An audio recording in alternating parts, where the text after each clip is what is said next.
나의 사랑하는 채 비록 헤어졌으나 어머니.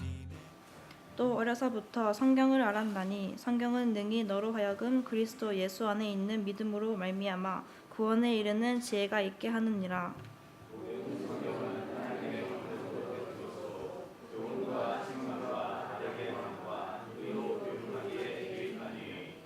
이는 하나님의 사람으로 온전하게 하며 모든 선한 일을 행할 능력을 갖추게 하려 함이라. 아멘. 작년에 그 서울의 대학로에서 공연된 더 북이라는 뮤지컬이 있었습니다. 자, 이 뮤지컬 더 북의 부제는 성경이 된 사람들입니다. 1517년 마르틴 루터가 종교개혁을 시작하기 이전에 로마 카톨릭에 의해 박해를 받은 사람들의 이야기를 뮤지컬로 담은 것입니다.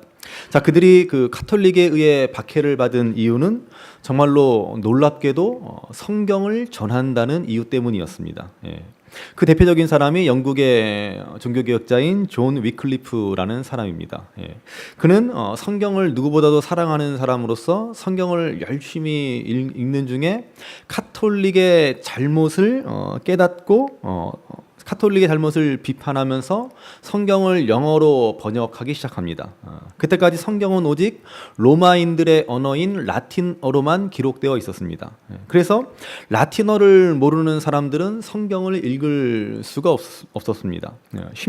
심지어 카톨릭의 사제들, 신부나 수녀들 가운데서도 라틴어를 모르는 사람들이 많아서 성경을 도무지 읽지를 못했습니다. 대부분의 신부들은 읽기는 하였지만은 그 뜻을 제대로 알지 못했습니다. 마치 우리가 영어는 이렇게 대충 이렇게 보면은 읽기는 읽어도 해석이 안 되는 것처럼 그냥 읽기는 하지만은 도통 무슨 뜻인지도 모르고 그냥 성경을 라틴어로 된 성경을 읽었다는 것이죠. 그래서 일반 성도들은 더더군다나 성경을 읽을 수도 없었고 알 수도 없었습니다. 그래서 무조건 카톨릭 교회에서 가르치는 것을 믿어야만 했습니다. 뭐 제대로 올바로 가르쳤다면 뭐가 문제가 되겠습니까? 이에 존 위클리프는 성경을 통해서 카톨릭이 심각한 잘못을 저지르고 있다는 사실을 지적하며 비판합니다. 자, 카톨릭 교회는 존 위클리프를 이단으로 정죄하고 그가 번역한 성경들을 모두 불태워 버리도록 합니다. 그리고 이미 죽은 존 위클리프의 무덤을 파헤쳐서 그의 시신을 불태워 버립니다. 자, 무덤에서 시신을 꺼내어 불태워 버린다라고 하는 것은 마녀 사냥에 했던 일입니다. 그러니까 존 위클리프를 마녀로 간주했다라고 하는 것이죠. 자, 그러나 이 위클리프의 사역은 거기서 끝나지 않습니다. 위클리프의 영향을 받은 많은 사람들이 목숨을 걸고 성경을 전하기 시작합니다. 카톨릭 교회는 그들을 독버섯 혹은 중얼거리는 사람이라는 뜻을 가진 롤라드라고 불렀습니다. 롤라드. 그들은 왜냐하면은 성경이 없었습니다. 대신에 그들은 성경을 통째로 암송을 했습니다. 각자 성경을 한 권씩 정해서 한 권씩 암송을 하고 모여서 그 암송한 것을 낭송할 때 누군가가 성경을 받아 적어서 그렇게 성경 말씀을 받아서 적어 퍼뜨렸습니다. 자, 이렇게 그들은 성경을 지키기 위해 그야말로 성경이 된 사람들이었습니다. 자, 그런데 이렇게 카톨릭이요, 성경을 번역하고 성경을 퍼뜨린다는 이유로 박해를 벌인 이유는 다시 200년 전으로 거슬러 올라갑니다. 12세기 프랑스 리옹에 피터 왈도라는 사람이 있었습니다. 그는 카톨릭 교회의 부패와 타락은 말씀에 대한 무지에서 비롯된다라는 사실을 알고서 자신의 전 재산을 팔아서 이번에는 라틴어로 된 성경을 프랑스어로 번역하는데 헌신합니다. 이에 왈도를 따르는 사람들이 점점 늘어났고 카톨릭 교회의 가르침이 잘못되었다라는 것을 인정하고 카톨릭이 가르치는 마리아 숭배 사상이라든지 죽은 자를 위한 기도라든지 그러한 잘못된 교리를 배격합니다. 역시나 카톨릭 교회는 왈도를 따르는 무리들을 이단으로 정죄하고 무려 100만 명이나 되는 사람을 학살합니다. 예. 그리고 앞으로는 일반 평신도나 낮은 직급의 사제들은 성경을 읽는 것을 금지합니다. 예. 그런 우리로서는 도저히 말도 안 되는 얘기죠. 예. 기독교 교회가 교회에서 성경을 못 읽게 하였다라고 하는 것입니다. 예. 자, 이로부터 위클리프와 같은 수많은 사람들이 성경을 읽고 전한다는 이유로 박해를 받습니다. 그리고 마침내 1517년 10월 30일 독일의 비텐베르크 성당에 마틴 루터가 95개조의 반박문을 걸음으로써 종교 개혁은 시작되게 됩니다. 자, 당시 루터가 종교 개혁을 일으킨 이유도 역시 성경입니다. 성경을 통해서 복음의 참된 진리를 발견하고서 그는 카톨릭 교회의 잘못을 95개 조항에 반박을 했던 것이죠. 그리고 역시 그가 종교 개혁을 성공할 수 있었던 원동력도 성경입니다. 루터는 성경을 독일어로 번역해서 사람들에게 성경을 배포합니다. 마침 당시 금속 활자술의 금속 인쇄술의 비약적인 발전으로 독일어로 번역된 성경은 빠르게 사람들에게 보급됩니다. 사람들은 성경을 읽고서 카톨릭의 잘못된 가르침을 알고서 카톨릭에 저항을 하기 시작합니다. 오늘 우리가 종교개혁주일로 지키지만 이 종교개혁주일의 5가지 모토는 오직 성경, 오직 믿음, 오직 은혜, 오직 그리스도, 오직 하나님의 영광입니다. 이 가운데 오직 믿음, 오직 은혜, 오직 성경으로 우리가 추릴 수 있고, 그리고 그 가운데 가장 중요한 핵심이 되는 종교개혁의 모토는 역시 오직 성경입니다. 우리의 믿음과 행위의 근거는 오직 성경에 있다는 것입니다. 그런데 루터가 종교개혁을 일으킬 당시에 사람들은 성경보다 교회의 전통을 따랐습니다. 교회의 가르침에 무조건 순종했습니다. 교회에서 가르치는 대로 예수님의 이름이 아닌 마리아의 이름으로 기도하라라고 하면 마리아의 이름으로 기도했습니다. 마리아는 죽지 않고 승천했다라고 가르치면 정말로 그대로 믿었습니다. 면죄부를 사면 죽은 사람의 영혼까지도 천국에 갈 수 있다라고 하면은 정말로 믿고 죽은 조상들을 위해서 너도나도 면죄부를 샀습니다. 그래서 종교 개혁자들은 무엇보다도 오직 성경을 외쳤습니다. 카톨릭의 잘못된 가르침, 카톨릭의 잘못된 거짓된 가르침에 대해서 참 진리로 돌아가야 한다라고 하는 것입니다. 성경이야말로 유일한 권위이고 우리가 구원받고 믿음의 삶을 살아가는 데는 성경으로서 충분하다라는 말입니다. 성경 이외에 더 이상의 가르침, 더 이상의 어떠한 계시도 필요 없다라는 것이었습니다. 자, 오늘 본문은 이것을 우리에게 잘 말해주고 있습니다. 자, 본문 15절 말씀을 다시 한번 같이 읽어보시겠습니다. 15절 같이 읽습니다. 또 어려서부터 성경을 알았나니 성경은 능히 너로 하여금 그리스도 예수 안에 있는 믿음으로 말미암아 구원에 이르는 지혜가 있게 하느니라. 아멘. 자, 성경 속에 구원의 지혜가 있습니다. 그리스도 예수 안에 있는 믿음으로 말미암아 구원받는 이 구원의 지혜가 오직 성경에만 있습니다. 또한 구원받은 사람들의 삶의 원리도 삶의 교훈도 성경으로 충분합니다. 16절에 보시면 성경은 교훈과 책망과 바르게 함과 의로 교육하기에 유익한 말씀이다 라고 하였습니다. 자, 이 말씀은 성경은 하나님의 뜻을 전달하기에 충분하다라는 말씀입니다. 우리가 이 말을요 오해해서는 안 됩니다. 성경이 완전한 계시고 하나님의 뜻이 잘 나타나 있다라고 해서 우리가 성경이 동쪽으로 갈지 서쪽으로 갈지를 알려준다는 말도 아닙니다. 우리가 장차 커서 의사가 될까 법률가가 될까 그것을 우리에게 알려준다는 말이 아닙니다. 피자 가게를 시작할까 햄버거 가게를 시작할까 라는 것을 알려주는 것도 아닙니다. 다만 성경은 완전하고 충분한 지식을 알려준다라고 하는 것은 성경은 우리 구원을 위한 충분한 지식을 알려주고 그리고 우리가 하나님의 자녀로서 온전한 삶을 살아갈 수 있는 충분한 지침을 제공해 준다라는 말입니다. 그래서 성경은 완전한 하나님의 계시입니다. 성경에는 하나님의 뜻이 충분히 담겨 있기 때문에 하나님의 뜻을 묻기 위해서 우리는 더 이상 예언자를 찾아갈 필요가 없습니다. 그래서 하나님은 더 이상 어떤 선지자도 보내시지 않으십니다. 오늘 이 시대에 자기를 하나님이 보낸 선지자다. 또 여러분들이 목사를 하나님이 보낸 선지자다. 그렇게 말하면 그것은 크게 잘못된 것입니다. 그것은 분명히 이단입니다. 이것만 알아도 우리가 이단에 빠질 일이 없는데 왜 빠지는지 모르겠어요. 성경은 사람이 구원을 받기 위하여 믿어야 할 충분한 지식을 가르칩니다.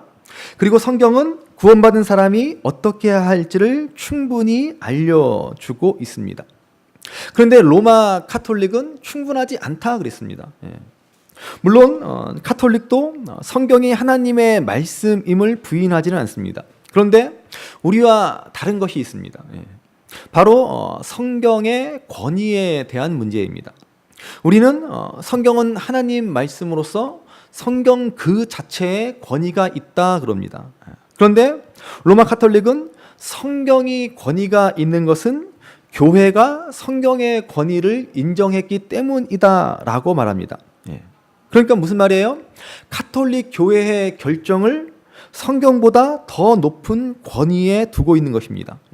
카톨릭 교회가 성경을 권위 있다라고 인정했으니까는 성경이 권위가 있는 것이지, 그렇지 않다면 성경도 권위가 없는 것입니다.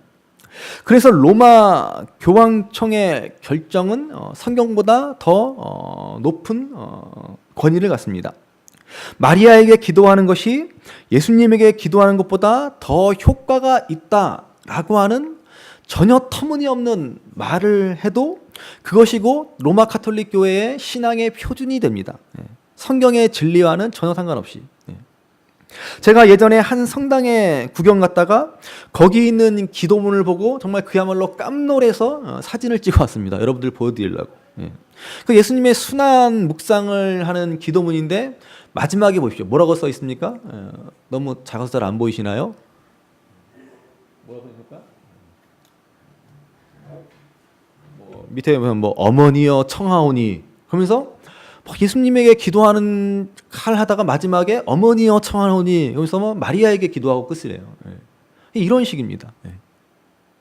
물론 성경에 기록되지 않은 교회의 전통도 참 중요합니다. 그러나 그건 역시 성경의 권위 아래에 두어야 합니다. 우리의 믿음과 삶의 최고의 권위는 오직 성경입니다. 여러분, 이것이 종교개혁자들의 핵심 사상이고 그들이 그렇게 목숨까지 바쳐서 지키고자 했던 오직 성경이라는 모토입니다. 교회가 권위를 부여했기 때문이 아니라 성경은 하나님 말씀이기 때문에 그 자체로 최고의 권위를 갖습니다. 성경은 하나님의 말씀이기 때문에 어떤 인간의 결정이나 인간의 판단이나 인간의 이성이나 경험보다 더 높은 권위가 있습니다. 누구의 가르침보다, 누구의 말보다, 어떤 전통이나 이론보다 성경이 훨씬 더 앞서 있는 것입니다. 우리 개신교 역사에도 보면요, 성경의 권위, 성경의 가치를 부정한 사람들이 있었습니다. 예수님을 믿고 하나님을 믿었으면 더 이상 성경이 필요 없다는 것입니다. 대표적인 사람들이 16세기의 그 몬타니우스주의자들, 몬타니즘이라고 하는 사람들이나 제세례파라고 불리우는 사람들이었습니다. 자, 이 사람들은요, 신비주의자들입니다.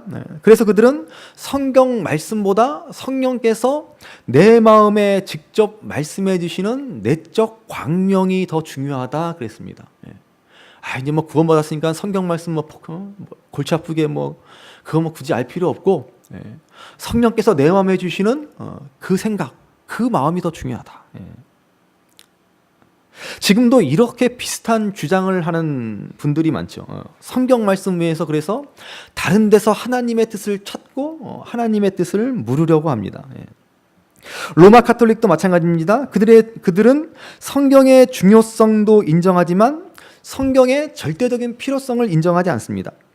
교황과 교회는 절대적으로 필요하지만 성경은 그렇지 않다는 것입니다.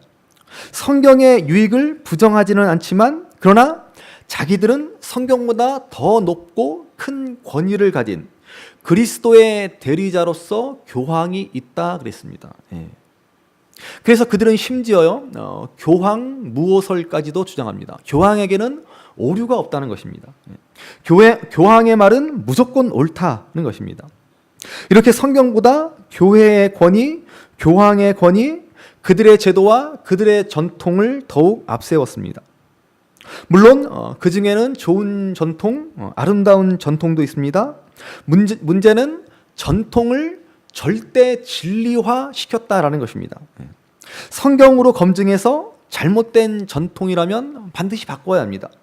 그리고 성경에 맞지 않을지라도 성경에 없는 전통들을 절대화 시켜버리고 신앙의 유일한 표준으로 삼아서는 안 되는 것입니다.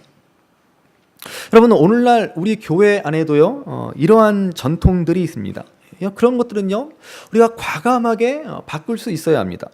얼마나 많은 전통들이 또 얼마나 많은 관습과 문화들이 마치 신앙의 참 진리인 양 여겨지고 유일한 그 믿음의 길인 양 생각되어지는지 모릅니다. 우리 교회만 해도 보십시오. 지금은 우리가 그러니까 저기 보시면 저 앞에 버젓이 이렇게 드럼을 갖다 놓았지만요, 뭐 치지도 않지만. 그러나 한 20년 전에 한국 교회는요 어디 감히 드럼을 예배당에 갖다 놓느냐 그랬습니다. 불경건하게 계시리. 저 딴따라들이나 치는 드럼을 어떻게 예배당에 갖다 놓냐. 그게 무슨 대단한 신앙인 양 그렇게 말했습니다. 드럼뿐입니까? 사실 우리가 너무나 당연시 여기는 피아노조차도 사실은 처음 교회에서는 사용을 금지했습니다. 피아노는 세상 음악을 연주하기 위한 악기라는 것이었습니다. 그것뿐입니까? 우리는 지금 찬송가를 다 같이 부르는 것을 너무나 당연시 여기지만은 중세 가톨릭 교회에서는 예배 시간에는 아무나 찬송을 부르지 못했습니다. 특별히 선발된 미소년들, 그러니까 목소리가 갖는 미소년들로만 구성된 찬양대만이 오직 예배 시간에 찬송을 부를 수 있었습니다. 루터의 종교개혁 이후에 이렇게 다 같이 찬송을 떼창으로 부르는 전통이 생겨난 거죠. 루터는 찬송을 지어서요 다 함께 같이 불렀습니다. 특별히 루터가 지은 찬송은 군가 같습니다. 대표적으로 내주는 강한 성이요 뭐 이런 찬송들을 다 같이 부르면서 카톨릭에 대항해서 힘을 내어 싸웠던 것입니다. 요즘 대세 음악은 힙합이죠. 그렇죠? 힙합으로 된 찬양도 많이 나오고 있습니다. 우리는 뭐 전혀 익숙하지 않고 너무나 생경하지만 모르겠습니다. 한 20년 지나면은 아마 다 같이 랩으로 찬송가를 부르는 날이 있을지도 모르겠습니다. 예배 시간에 다 같이 일어나서 랩으로 뭐 이러면서. 제가 예전에 한번 말씀드린 것 같은데요. 한 25년 전, 제가 20대 초반에 아직 힙합이 우리나라에 너무나 낯선 시대에 서울의 온누리교회에 있었던 찬양 예배를 참석한 적이 있습니다. 중간에 미국에서 온 교포들이 특송을 부르는데 갑자기 중간에 랩을 하는 거예요. 랩을 합니다. 약간 춤도 추고. 그러니까 순간 예배당에 있던 만여 명에 되는 사람들이 정말 얼음처럼 굳어버렸습니다. 예배 시간에 찬물을 끼얹듯이 그냥 조용해집니다. 이상한 분위기에 특송하던 사람들도 순간 특송을 멈추고 한동안 예배당이 고요한 정적으로 가득합니다. 다들 참남하도다 뭐 이런 분위기였어요. 어떻게 교회에서 랩을 해 막 그러면서. 그때 한 여자분이 소리칩니다. 뭐라 그랬어요? 그러면 하나님이 슬퍼하세요. 뭐 어떻다고? 하나님 찬양 랩으로 하면 좀 어떻다고. 지금 생각해 보면요, 정말로 우스운 해프닝이 아닐 수 없죠. 무슨 말입니까? 여러분, 우리가 생각하는 신앙의 절대적 기준이라고 하는 것들이요, 사실은 관습이고 전통이고 문화인 것들이 너무나 많습니다. 시대가 바뀌고 장소가 바뀌면 언제든지 바뀔 수 있습니다. 가령 우리가 절대적 신앙행위라고 여기는 통성기도. 이게 이 통성기도가 영어 사전에도 등재되었는데 코리안 스타일 프레이어입니다. 코리안 스타일 프레이어. 한국 스타일의 기도.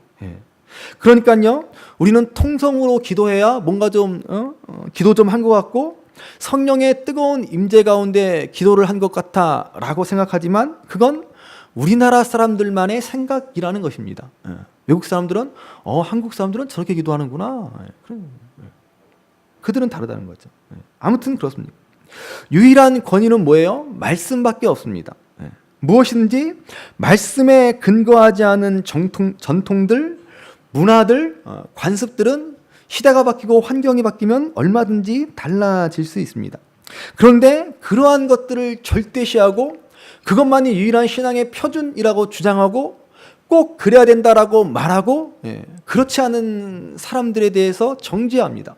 가령 평소 내성적이고 말수도 없고 남 앞에 나서기 싫어하는 분들은 조용히 기도하는 게 훨씬 좋아요.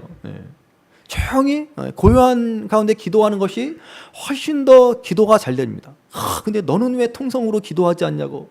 우리 교회는 왜 통성으로 기도하지 않느냐. 아니요, 그렇지 않습니다. 관습이고 문화고 체질일 뿐입니다.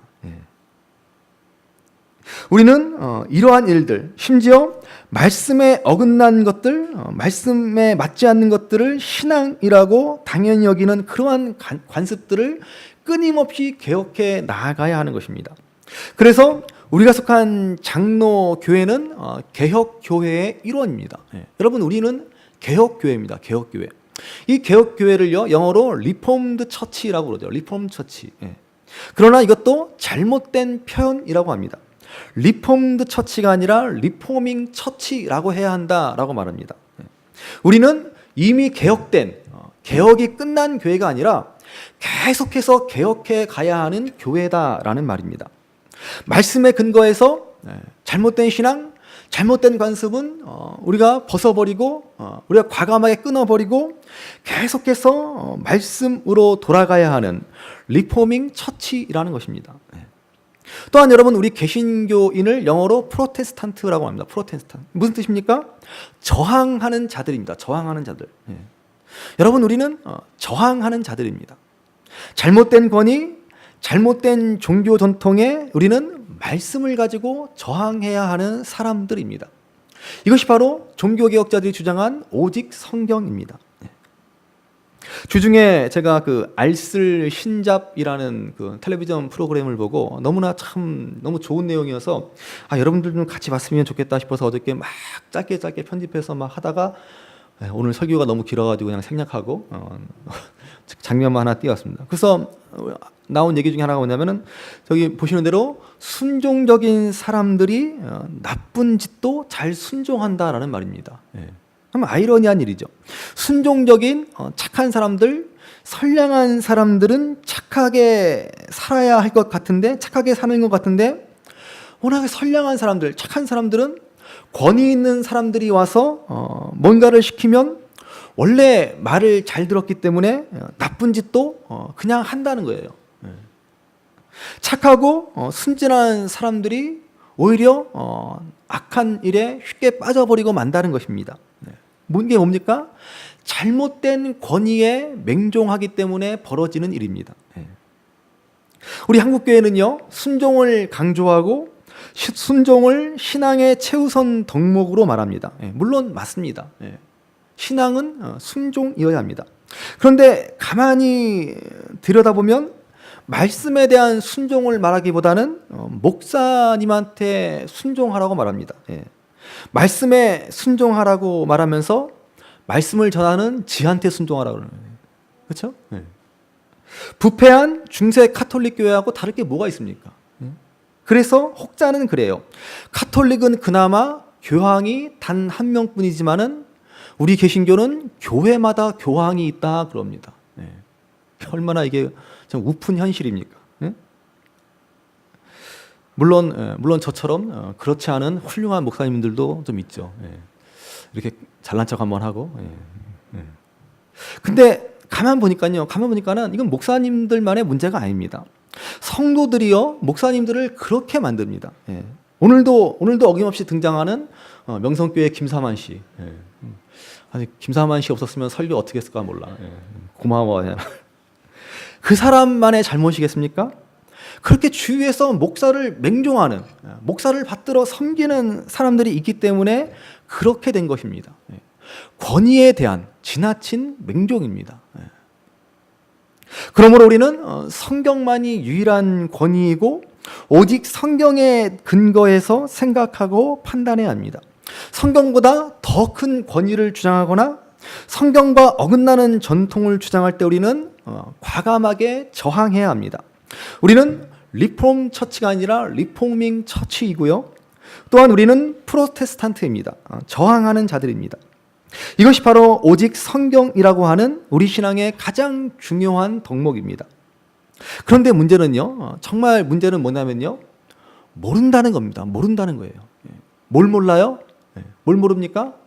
성경을 모릅니까? 아니, 그렇지 않습니다. 여러분, 우리가 모르는 것은요, 여러분들이 모르는 것은 성경을 잘 알고 있다는 사실을 모릅니다.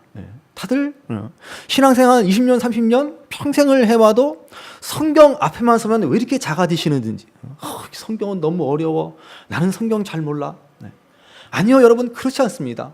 성경 교회 한 달만 다니면 다 잘 알고 계십니다. 성경은 난해하고 어렵고 이해하기 힘든 책이 절대로 아닙니다. 물론 성경에는 애매하고 해석하기 어려운 구절들도 많이 있습니다. 지금부터 4,000년 전에 무려 2,000년의 기간 동안 우리와는 전혀 다른 환경에서 전혀 다른 문화와 언어를 사용하는 수많은 다양한 계층들의 사람들이 이 성경을 기록했기 때문에 이 성경을 우리가 명료하게 이해한다라고 하는 것은 불가능한 일입니다. 그런데 이것을 빌미로 성경에 난해하고 어려운 구절이 많다는 이유로 가톨릭 교회는 오직 성경 해석은 교황만이 할 수 있다 그럽니다. 그리고 교황의 가르침이 성경의 권위와 같다라고 그들은 주장합니다. 오늘날 우리 주위에 있는 이단들도 똑같은 주장을 합니다. 성경은 봉인되었다라고 그들은 얘기합니다. 무슨 말이에요? 성경은 아무나 해석하지 못한다는 것이죠. 자기들만이 구원의 진리를 알고 있고 성경을 올바로 풀 수 있는 사람들은 자기들의 교주라고 그들은 주장합니다. 그래서 생각이 없는 사람들, 정말 그런가? 그러고 착하고 선량하지만 무지한 분들이 그 악에 빠져버리고 맙니다. 정말로 안타까운 일이죠. 여러분, 성경은요, 아무나 그냥 이만희 같은 그런 이만인지 똘만인지 그런 사람들이 자기가 재림 예수라고 주장할 정도로 어려운 책이 아닙니다. 그냥 성경 몇 번 보면은 말도 안 돼라는 사실을 우리가 너무나 쉽게 알 수 있습니다. 구원의 진리는 참으로 명료하고 구원자는 누구인지 어린 아이들조차도 쉽게 알 수 있습니다. 그래서 우리가 잘 아는 성경 말씀, 하나님이 세상을 이처럼 사랑하사 독생자를 주셨으니 이는 그를 믿는 자마다 멸망하지 않고 영생을 얻게 하려 하심이라. 자, 이 말씀 모르는 사람이 누가 있습니까? 그렇죠? 다 알죠. 성경은요, 여기에서 벗어나지 않습니다. 이것만 알면 성경을 다 안다라고 해도 과언이 아닙니다. 그러니까 여러분, 성경 어려워, 난 성경 잘 몰라, 그렇게 생각하실 필요가 절대로 없습니다. 다른 이로서는 구원을 받을 수 없나니 천하 사람 중에 구원을 받을 만한 다른 이름을 우리에게 주신 일이 없음이라. 없음이라 그랬어요. 이렇게 누구나 분명히 알 수 있게 성경 말씀을 주셨는데, 가톨릭 교회는 성경은 오직 교황만 해석할 수 있고 교황이 해석해 주어야 한다라고 주장합니다. 그러나 종교개혁자들은 모든 그리스도인들은 성경을 읽을 수 있고 읽어야 하고 성경을 통해서 누구나 쉽게 구원의 진리를 알 수 있다라고 주장했습니다. 구원에 필요한 지식은 누구나 쉽게 얻을 수 있다라고 하였습니다. 그런데 오늘 이단들의 주장을 보십시오. 그들이 대표적으로 하는 얘기가 성경을 알아야 구원받을 수 있고 아무도 누구도 쉽게 성경을 알 수 없다라고 주장합니다. 그러면서 그들이 단골 레퍼토리가 뭐냐면은 성경은 다 짝이 있는데 그걸 아무렇게나 함부로 풀 수 없고 비유로 풀어서 그것을 해결해야 된다라고 주장합니다. 사실 목사님들 가운데 또 많은 분들이 이러한 이야기를 하는 분들이 있죠. 성경은 뭐 다 짝이 있고 그 짝을 알아야 되고 그걸 비유로 풀 수 있는 능력이 있어야 된다, 그렇게 얘기합니다.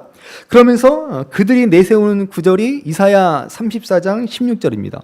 한번 보십시오. 같이 한번 이사야 34장 16절 우리 같이 한번 읽어보겠습니다. 너희는 여호와의 책에서 찾아 읽어보라. 안 나왔나요? 넘겨봐 주세요. 네, 같이 한번. 제가 빼먹었나요? 빼먹었나 보네요. 제가 읽어드리겠습니다. 너희는 여호와의 책에서 찾아 읽어보라. 이것들 가운데서 빠진 것이 하나도 없고 제 짝이 없는 것이 없으리니 이는 여호와의 입이 이를 명령하셨고 그의 영이 이것들을 모으셨음이라. 자, 이 말씀만 보면 그 말이 맞는 것 같아요. 성경은 짝이 있고 하나님이 이렇게 맞춰놨구나. 너희는 여호와의 책에서 찾아보라. 그런데 그 다음 17절 말씀, 이사야 34장 17절 말씀을 보십시오. 한번 같이 한번 읽겠습니다. 여호와께서 그것들을 위하여 제비를 뽑으시며 그의 손으로 줄을 띄어 그 땅을 그것들에게 나누셨으니 그들이 영원히 차지하며 대대로 거기 살리라. 자, 여기 보시면은 17절에 그것은 성경 말씀이 아니다라는 것은 아시겠죠? 그러면 16절도 역시 16절에서 말하는 짝이 있는 것도 성경 말씀을 말하는 것이 아닙니다. 이사야 33장을 잘 읽어보시면 그 앞에 짐승들에 대해서, 동물들에 대해서 한참 이야기합니다. 그리고 나서 16절 말씀을 주고 계시는 것이죠. 무슨 말입니까? 짝이 있다라고 하는 것은 성경 말씀이 짝이 있다라고 하는 것이 아니라 동물들이 다 암수 짝이 있다라는 것을 말해주는 것입니다. 그런데 이 말씀을 가지고 성경에 짝이 있다며, 우리들만이 그 짝을 알고 해석할 수 있다며, 자기들의 입맛에 맞게 성경을 그럴듯하게 해석해서 사람들을 유혹합니다. 참으로 기가 막힐 노릇이죠. 중세 카톨릭이 성경의 애매함을 가지고 사람들을 속이는 것과 똑같은 짓을 합니다. 그래서 종교 개혁자들은요, 만인 제사장서를 외쳤습니다. 진실하게 구원을 찾는 사람들이라면 누구든지 교회나 카톨릭의 사제에 의존할 필요가 없이 스스로 성경을 읽으면 구원의 지식을 얻을 수 있다는 것입니다. 그래서 시편 19편 7절 8절 말씀을 한번 보십시오. 우리 시편 19편 7절 8절 같이 읽습니다. 여호와의 율법은 완전하여 영혼을 소생시키며 여호와의 증거는 확실하여 우둔한 자를 지혜롭게 하며 여호와의 교훈은 정직하여 마음을 기쁘게 하고 여호와의 계명은 순결하여 눈을 밝게 하시도다. 아멘. 자, 이 말씀처럼요, 누구나 성경 말씀을 읽으면 하나님의 구원의 진리, 구원의 지식을 알 수 있습니다. 물론 성경을 완벽하게는 다 이해할 수 없습니다. 한꺼번에 다 이해할 수 있는 것도 아니고 아무 노력 없이 이해되는 것도 아닙니다. 평생 성경을 연구한 학자도 성경을 다 알지는 못합니다. 그러나 구원을 위한 가르침은 너무나도 분명하고 명료합니다. 교황과 주교나 사제만 알 수 있는 것이 아닙니다. 누구든지 성경을 읽기만 하면 쉽게 깨달아 알 수 있습니다. 그러므로 이 시간 이 사실을 기억하면서 오직 성경이라고 하는 종교개혁자들의 모토를 다시 한번 가슴에 새기며 함께 우리 찬양하며 결단하며 기도했으면 좋겠습니다. 여러분, 우리에게 성경이 있다라고 하는 것 얼마나 귀한 일입니까? 그렇죠? 여러분, 이 성경을 읽기 위해서, 이 성경을 갖기 위해서 수많은 사람들이 목숨을 바쳤고 친히 성경이 된 사람들도 있었습니다. 우리는 오직 성경이라고 하는 종교개혁자들의 모토를 따라 이제 성경으로 돌아가셔야 합니다. 여러분 성경을 붙드십시오. 제발 성경을 읽으십시오. 이 성경에서 구원의 진리를 얻고 신앙의 원리를 알아서 이제 정말로 우리가 개혁하는 교회를 이뤄가고 이제 성경의 진리에 어긋난 잘못된 것에 저항하는 그러한 참 진리의 삶, 참 믿음의 삶을 살아가야 할 줄로 믿습니다. 함께 우리 찬양하며 기도합니다. 귀하다 우리 어머님이 들려주시던 재미있게